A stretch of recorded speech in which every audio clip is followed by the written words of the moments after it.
মহান আল্লাহ তার শত সহস্র করুণার মধ্যে মাত্র একটি দান করেছেন মানব দানব আর চতুষ্পদ জন্তুকে।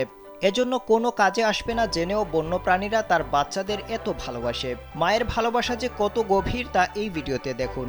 ভিডিওতে দেখা যায় একটি হাঁসের বাচ্চা পানির স্রোতে নিচে পড়ে যায়। মা হাঁসটি অন্য বাচ্চাগুলোকে নিয়ে স্রোত পার হয়ে যাওয়ার পর বুঝতে পারে তার একটি বাচ্চা সঙ্গে নেই। এরপর এই বাচ্চাকে খুঁজতে শুরু করে। এদিকে যে বাচ্চাটি নিচে পড়ে যায় সে বারবার উঠে আসার চেষ্টা করে, কিন্তু কোনোভাবেই পারেনি। এক পর্যায়ে সে ভারী স্রোতের তুড়ে ভাসতে ভাসতে বড় খালের মধ্যে গিয়ে পড়ে। এখানে আসার পর একা হয়ে যায় হাঁসের বাচ্চাটি।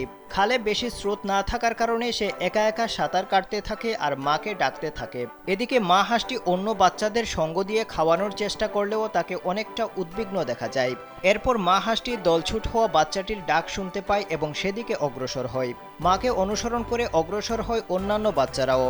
মা খালের পাড়ে এসে তার আদরের সন্তানকে দেখতে পায়। এরপর লাফ দিয়ে খালের মধ্যে পড়ে।